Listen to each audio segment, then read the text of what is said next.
this whole week, even though I don't get paid for it and it is not part of my contract. But it is very common for teachers to go into school before school starts to just set up the room. And so I've been here for 4 days now. It is now Friday. And my classroom is mostly set up. The only thing I'm missing is labeling things with student names. But I thought maybe you'd enjoy if I gave you a tour around my classroom. So let's go ahead and start with the tour.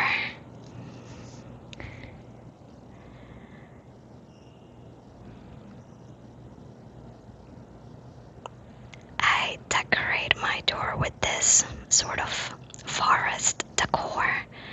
And then what I do is I write my name on the squirrel, and I write all of the student names on the little leaves around.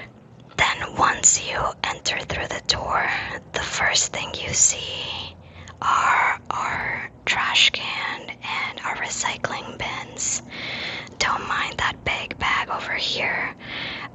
The janitors just give us big trash bags at the beginning of the school year because usually as we're setting up there's more trash. But so right here on top of our recycling bins and my trash can, I have some helpful visuals for the kids to help them sort their trash. And then on this side, what I have is an empty shelf that students use to put their lunch boxes. They put their lunch boxes on the bottom, and then they stand up their water bottles on the top. Then to the left of the trash cans, I have the daily schedule. And if you're curious what the day looks like in my school, or maybe in an average New York City school, this is what it looks like. School is from 8:10 in the morning until 2:20 p.m. in the afternoon. And usually we have a morning meeting. Then we have 4 periods. Kids have recess and lunch. Silent time is just time for them to decompress and relax from recess and lunch. And then we have 2 more periods before dismissal. Usually I get duty-free lunch. So while the kids are at recess and lunch, that is my lunchtime. And then 1 period out of the day is a period where the kids are not with me, they're with another teacher. So I have already set up the schedule for Thursday, which will be our first day of school. And on Thursday, the kids see the music teacher. So during that period, while the kids are with the music teacher, that is my prep time to, plan or make copies and stuff like that. Then to the left of my daily schedule, I have my word wall. And usually on the word wall, I will add at the beginning of the school year all of the students' names. And I will also add every month the sight words or high frequency words or hard words, whatever you want to call them, from our foundations units. Sometimes I also add words that come up with our writing units that they might need often enough. And then on top there's our clock and the other half of our alphabet. Then on these bottom shelves over here, I always have tissues and baby wipes. Kids in my class, they usually use baby wipes about once or twice a week to clean up their tables. And then we have our material shelves. So for our material shelves, I have all of the materials labeled so that my supply monitors know where materials belong. I hope you can tell that the way I design my classroom is I like to design an environment that is very conducive to children developing independence. And so children in my class, they eventually become really good with routines like getting their own supplies and cleaning up their own supplies and putting them back where they belong. And so the way I do it is there's 6 tables in my classroom, and so every shelf has 3 bins of each material. So if I say supply monitors, get scissors for your table, the supply monitor at each table will stand up, take one of these baskets and bring them to their table. And then if I ask them to clean up, they just bring them back. And I really like the visuals because, it helps with my kiddos who are still like pre-readers or kiddos whose first language might not be English. And so these are the materials that I have set up in my class for the whole year. We have scissors, glue sticks, markers, crayons, pencils, and color pencils. And then inside the pencil basket, I also make sure to have erasers. And inside the color pencils basket, I make sure to have sharpeners. And then what goes right here on the bottom are our iPads. Usually I get about 10 iPads every year just for kids to use during our literacy centers. To use their apps, like literacy apps like Lexia or Kids A to Z, which, if you're not familiar, are just apps where kids can practice phonics skills or reading. And so this is where they go. Then this is an air purifier that I got during COVID, and I always kept because it is so good. I clean this thing out maybe like once a month, and it is like filthy with dust on the inside, so I constantly run it. You can tell right there it is in low mode, and I never turn this thing off. It is on 10 months out of the year. Then over here to the left, I have my smartboard, which I absolutely love. This is such a great smartboard. It has so many cool features. Like my favorite one is the writing feature where, let's say I have a slide over here and I tell kids to circle wherever they see a diagraph or something. Like they can just come up to the board and write answers or interact with my slides. And then it has access to the internet, or I can also display from my laptop directly to it. And then under my smartboard, I have our 3 main class signals. So kids lift up one finger if they need a tissue, and I usually give them a thumbs up if they can go get one. Then if they need to go to the bathroom, they show me 2 fingers, and again, I give them a thumbs up if they can go. And then if they need water, they go like this with 3 fingers on their chin, which I believe is how you say water in sign language. And again, I give them a thumbs up if they can go. Usually in my class, we have a 1 person at a time policy, where if there's already a friend drinking water, then you'll have to wait until that friend is done before I send another friend to drink water. Just so they don't, start playing around in the bathroom with their friends and then, forget to come back to class. And then to the left of the smartboard, I usually have a chair just in case I ever do like a read aloud or anything like that. That's usually where I sit. And then we have our calendar. It is still August, but I already have the calendar calendar set up for the first day of school, which will be Thursday, September 4th for students. Contractually, my first day I start getting paid for is the 2nd, but I started coming into school August 25th just to set up my room.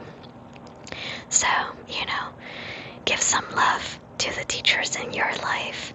I am 100% sure every single teacher in your life is doing free labor. And so what I do is I have this little window that I laminated, and I just place this on the day. And I also have a pointer here because in the mornings I ask one student leader to do calendar for us. So they come and do calendar for us, and we also do a lot of other morning routines that I have on my slides in my laptop. And then on this side we have the other half of our alphabet that matches that half. Over here I also have a document camera, which I love. I usually use this document camera if I want to share student work. So let's say, for example, I'm doing a math lesson and I'm walking around the classroom and I see that one of my students used a really interesting strategy to solve a problem. I would just ask that student to borrow their book, and then I just place the book here. I turn on the document camera, and then the image is displayed on the smartboard, for all the children to see. This is a rug, by the way. I've had this for like, I don't know, I think, how many years have I been at this school?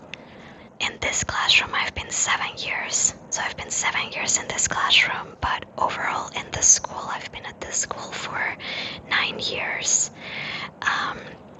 And this rug is probably as old as the school is.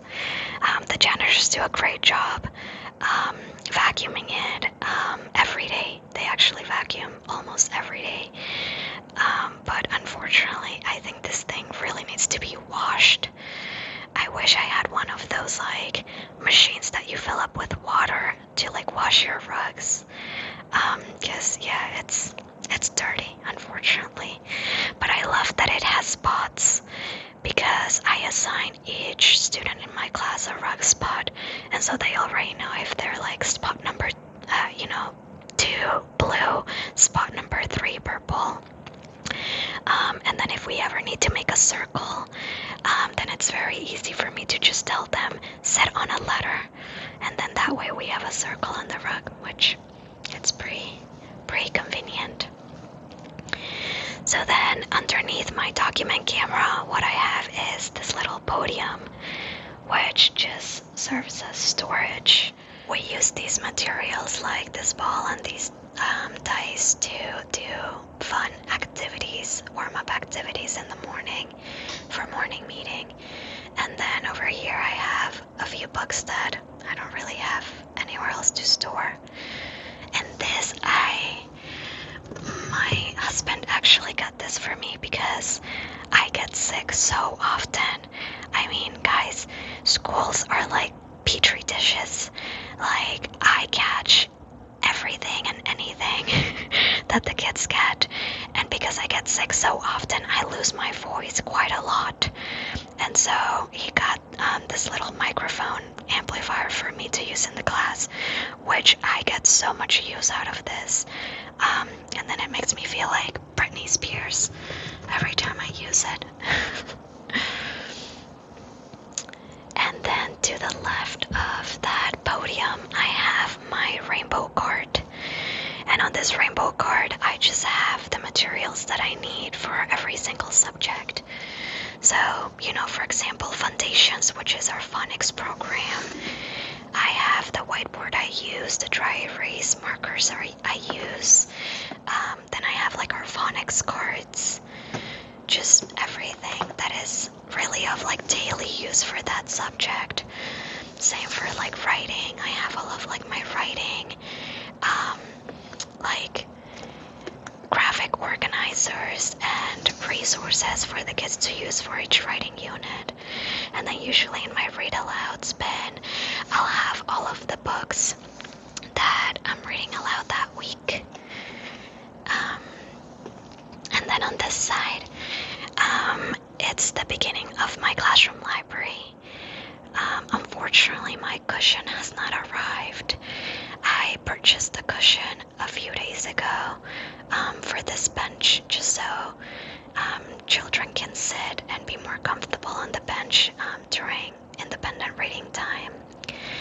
But I think it's going to arrive like the second week of school. Which, by the way, this also leads me to, again, please be kind to the teachers in your life. That cushion I purchased with my own money, and school hasn't even started and I already purchased a few things, out of my own money for the classroom. I am very lucky. I really can't complain too much. I am very lucky that I'm, in a state that pays teachers better than other states, and I'm lucky to be in a school where my admin team, they manage funds very well, and so I've never really had to purchase like the basic supplies from my own pocket, like pencils and stuff like that. But even then, there's a lot of stuff that I purchase just to make the school experience more enjoyable for the kids, So anyway, this is the beginning of my classroom library, and I have some themed book bins over here, like Dr. Seuss bin, Nat Geo, Fly Guy, Leo Leone, and Mo Willems. And then this is generally always in the way. I use my easel pretty often, but unfortunately I really don't know where else in the classroom to store it, and so it just hangs around here, and every time it is time for literacy centers, I sort of just move it to the side so kids can easily access our classroom library. And then on this side I have some of my intermediate and advanced book bins. And then on this side I have my easier book bins, which are like my decodables and my early readers. I also have a lot of Spanish speakers in my class every year, and so I have a bin with Spanish fiction books and a bin with Spanish non-fiction books. And then over here also I have some cushions for kids to get comfortable while they're reading books. And then the other half of my classroom library are book bins that align with our interdisciplinary units during the school year. My favorite out of which is my farm to table unit. During our farm to table unit, we learn about food and we cook in the classroom, and we talk about cultural foods, and sometimes we have families come in and bring foods from their culture to share with us, and we have fun field trips during that unit, and we also write our own recipe book, and yeah, it's super fun. And so what I do to make it easier for myself as well is I have stickers on each book that match the label on the bin where they belong, so that kids can easily remember where the book belongs.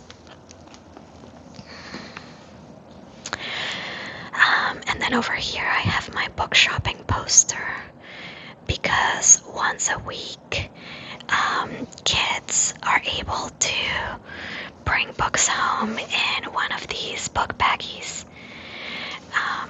Usually I allow kids to bring home 7 books. I do 4 books from the yellow bins and 3 books from the blue bins that they can bring home.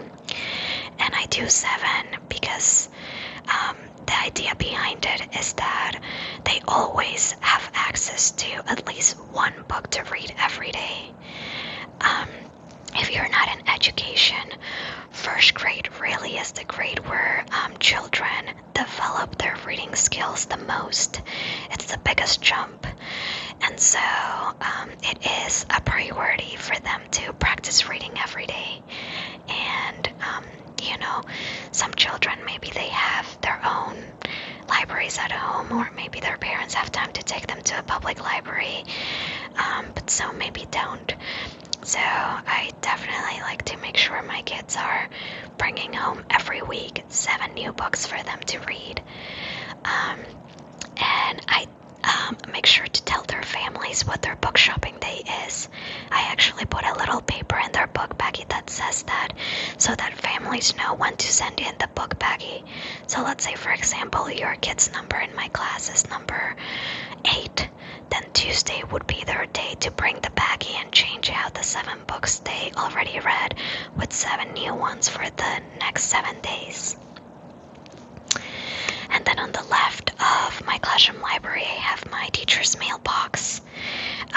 In the morning when my kids are unpacking, they put their, we call these homework folders, they put their homework folder in here.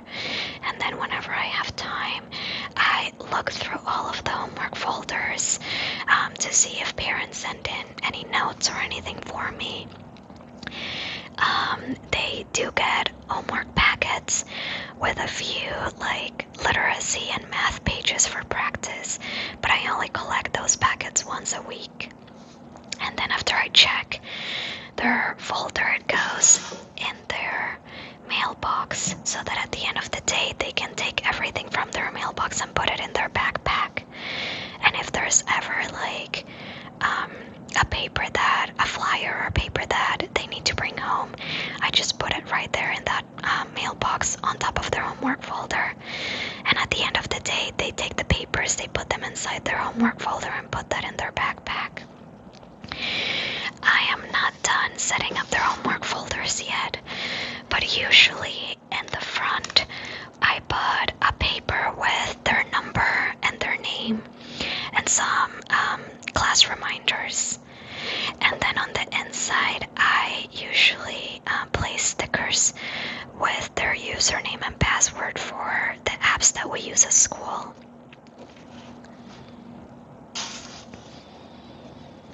At the beginning of the year, I also make sure to place like a welcome letter in there. And as you can see, I have my homework folders color-coded. And this is so that at the end of the day, I can easily tell my kids, if your homework folder is red, start packing up.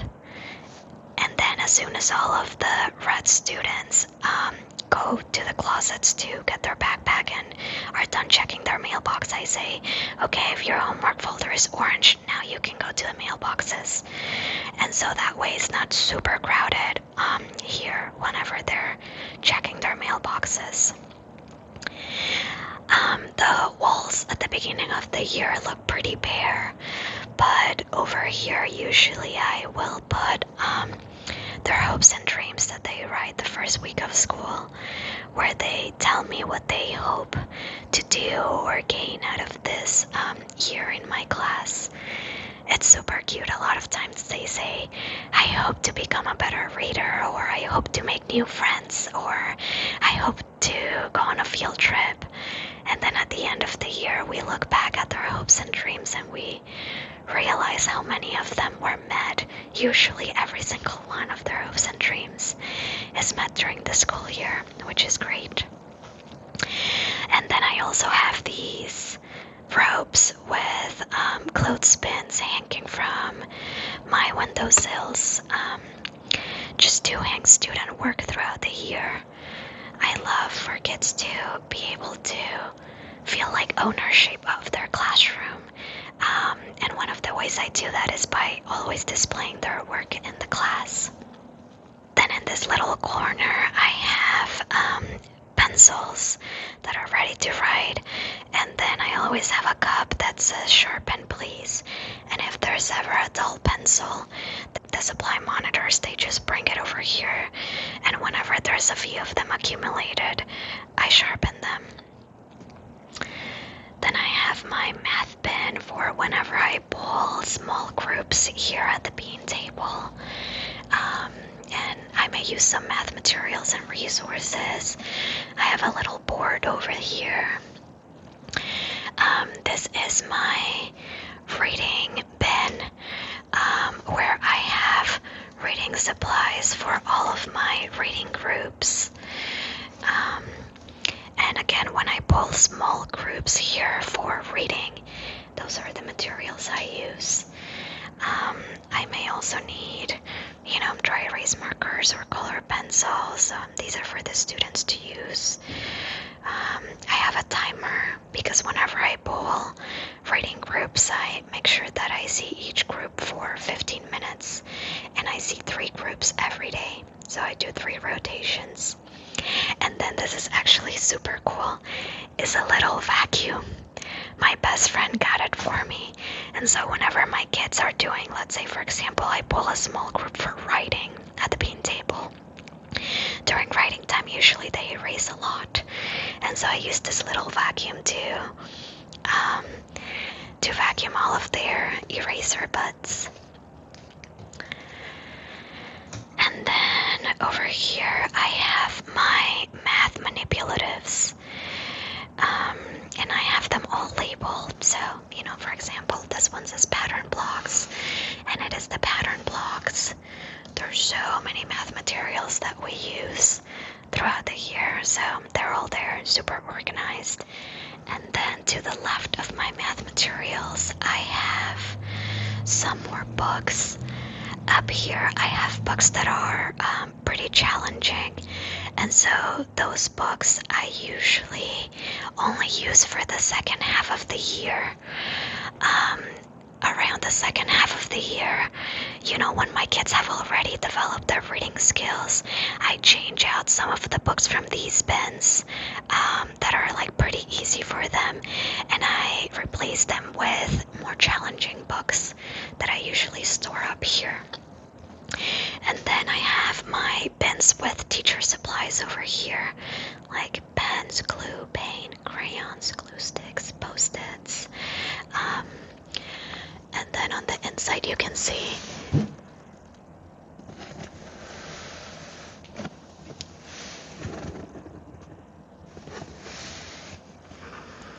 how, I have all of the supplies in there.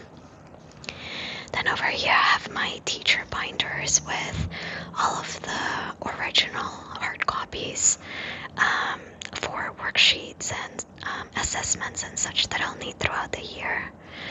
And my teacher library with some teacher reference books. Some of these I reference pretty often, like the Number Talks book. That one's great. I love that one. And then some more materials over here. Dry erase materials, student markers, teacher markers, pencils, some bins. That really is all materials. And then over here I have my printer. This is a black and white printer. I'm very lucky to get this in my own class. Though I do not have a color printer. If I need to print anything in color, I have to go to another room and use someone else's printer, our teacher's printer, to print in color. And then behind my desk in that bulletin board, I like to keep some of the drawings that students make me. I change them out throughout the year. As kids are so cute. They're very sweet and kind. They give me more art that I could ever display. And so, almost every couple of weeks I fill it out and I sort of just exchange them as I go. And then over here I have some more of my supplies. And over here this is Hank. Isn't he so cute?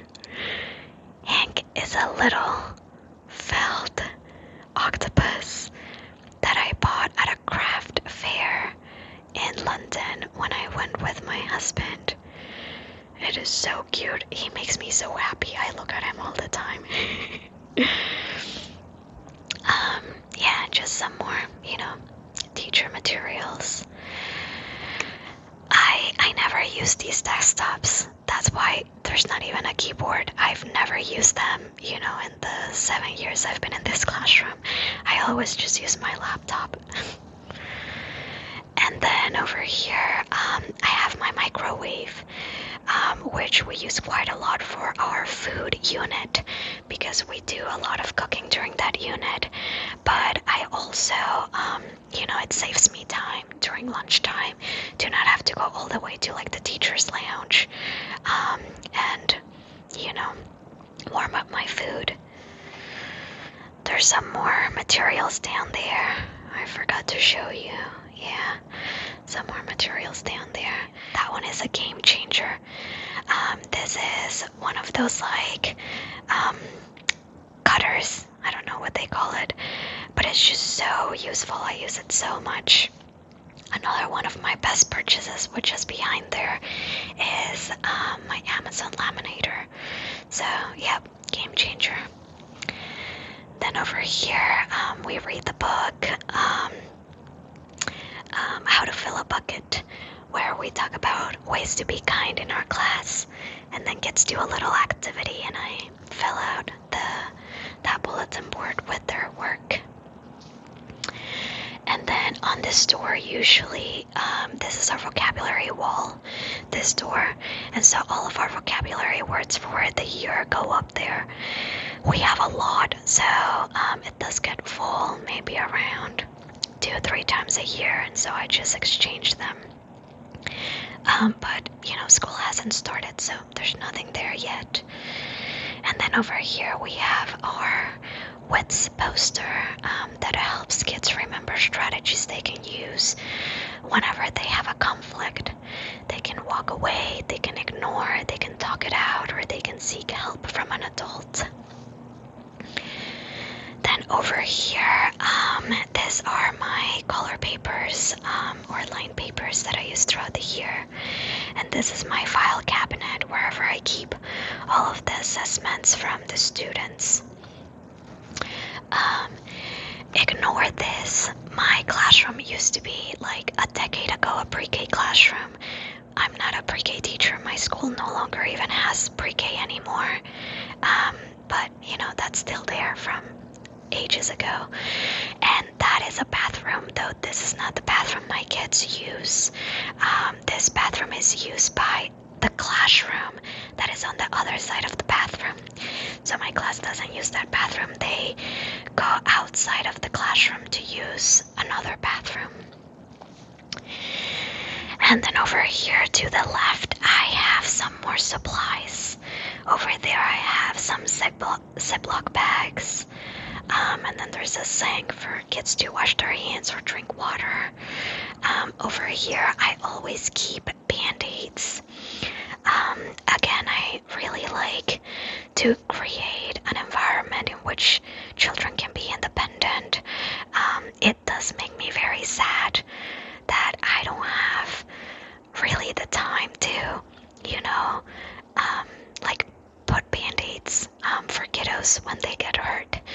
Back when I had a co-teacher, when I first started teaching here 7 years ago, I had a co-teacher and I had a paraprofessional, which if you don't know, it's like a teacher assistant in the room. And so I had plenty of time. If a kid got a boo-boo, I would sing to their boo-boo. I would give them a hug. I would place a Band-Aid on their boo-boo. But, for the past few years, I've been by myself. It's just me, myself, and I with 27 kids.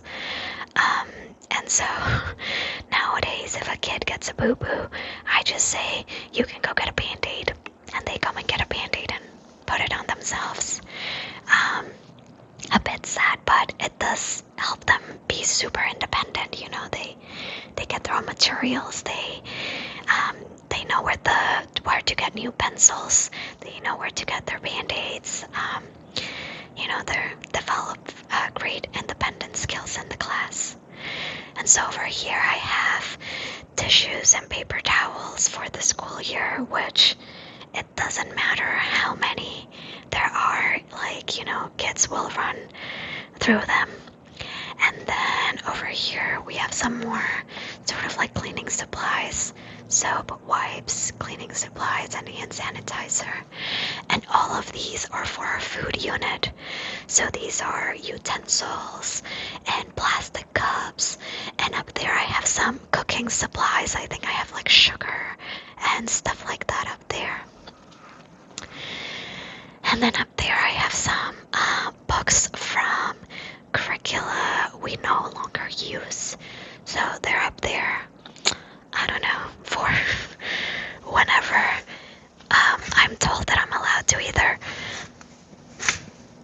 discard them or whenever I need to use them again. And in this little closet I have plenty of more teacher supplies.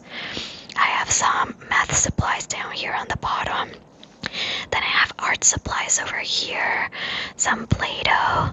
These are mystery bags that I use for math. These are supplies for our food unit, like paper plates. These are more math manipulatives. Then these are all my posters. I have a lot of posters that I use throughout the year. And so they go with all of our math, reading and writing units, and so they're all there. These are also for our food unit when we do cooking. And then I have some more supplies up here for literacy centers. And then over here on the left, I have my subject walls. So over here is where all of the writing posters go, or sometimes I display students' writing work. And then over here is where all of the math posters go, or sometimes I display student math work. And then same for reading. This is just the teacher closet. This is just where I, put my purse or my backpack every day when I come in. And I also have a mop and a broom over there because our janitors are pretty good. They keep the room pretty tidy, but even then I end up doing a lot of cleaning. And then over here I have my class jobs poster. It's looking a little faded from the sun, so if I have time I may redo it today for the new school year. But basically my kids, maybe once a month or once every 2 months, they fill out job applications telling me which job they would like to have, and they're never allowed to apply for a job they already had. And so throughout the year, all students in the class, they take on different jobs, and what I'll do is I write their names on these little clothespins, and then I place their name next to the job that they have for that month or for that period. So usually I have line leaders, door holders, supply monitors, who are the kids that bring those supplies back and forth, paper passers, substitutes who do the job of kids whenever they're absent. So let's say, one of the supply monitors is absent today, then I ask a substitute to do their job. Cabooses, which are kiddos who go at the back of the line. Light monitors, because we do turn the lights on and off at different times throughout the day. Chair monitors, who help me put down the chairs of students who are absent that day, because at the end of the day we do put our chairs on top of the tables so the janitors can more easily clean the floors. Custodians, who help keep the classroom tidy, especially when we do messy projects with a lot of cutting and stuff like that. lunch monitors who make sure no one forgets their lunch for lunchtime or at the end of the day, librarians who help me keep my book bins organized, and closet monitors who are in charge of opening and closing the closet doors. And so these closets are student closets. Every morning when the students come in, their first task is to unpack. And so they take out their homework folder and then they hang their backpack in here in the closet. Each student in my class is assigned a number. So for example, if you're number 12, you have 2 hooks, one to the left and one to the right of your number. One is for your backpack and the other one is for your coat, because in the winter they definitely need it. And then I just have some more teacher supplies here. This is for our science units. We use Mystery Science for science.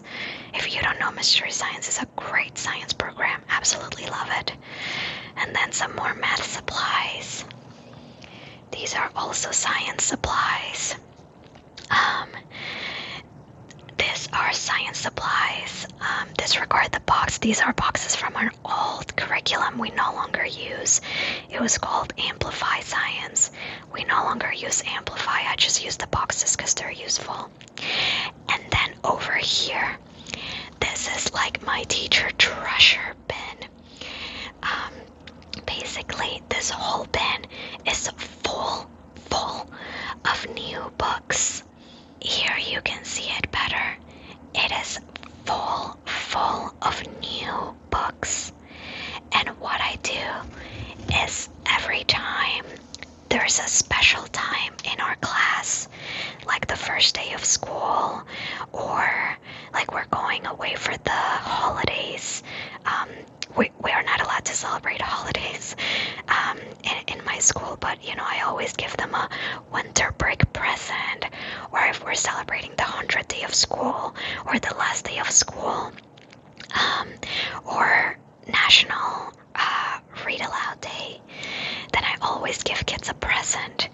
And what I do is I take out all of these books and I put them on the tables as if it was a bookstore or a book gallery, and I let kids browse around and pick one book that they like, and that book is their present.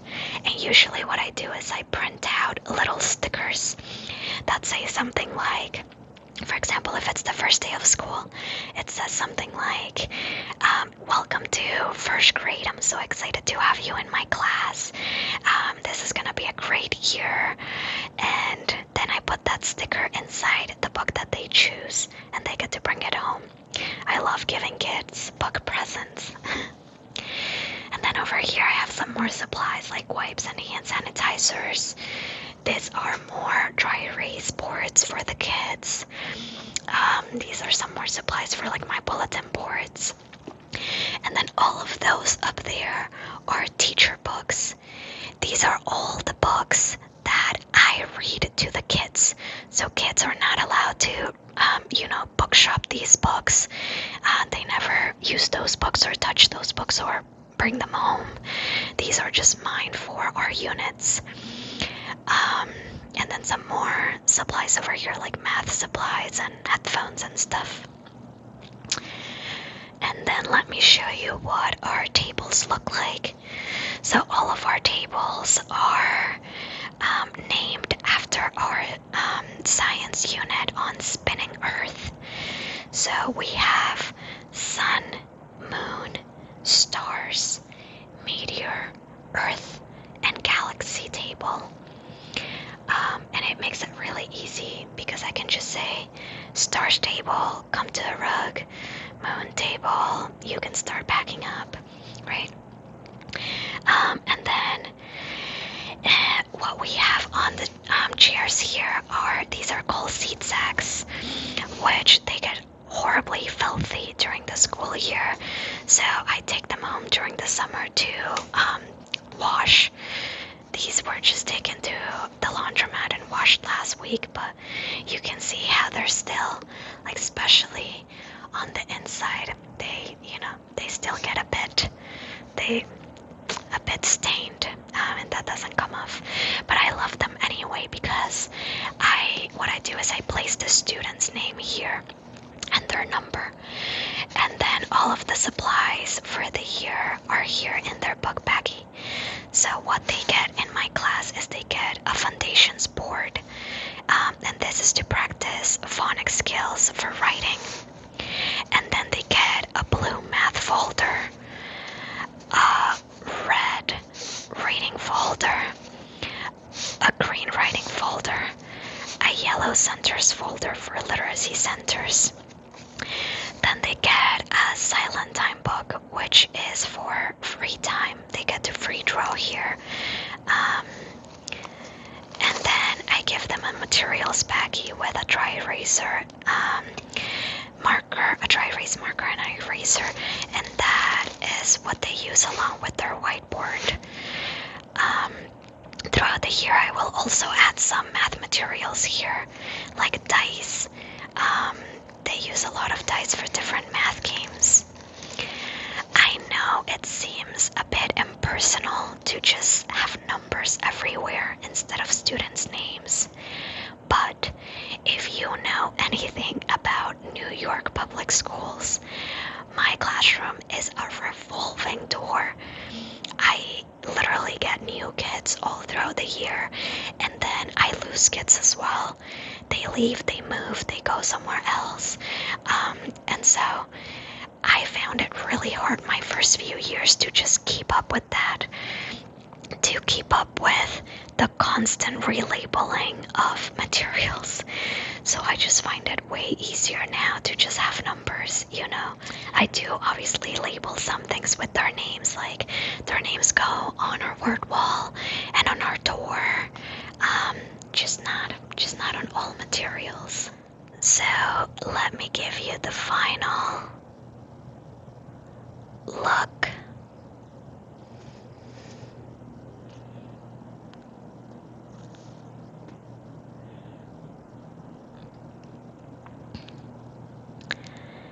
It is by no means a perfect classroom, but I try very, very hard to make school an enjoyable experience for the kids. I am very excited for this upcoming school year and to meet the students that will be part of my class this school year. I hope you found this video relaxing. If you yourself are still in school or in college, or if you have family members who are starting school up or they already started, I hope you all have a great school year. I hope you enjoyed this classroom tour, and I hope you have a relaxing rest of your day or night.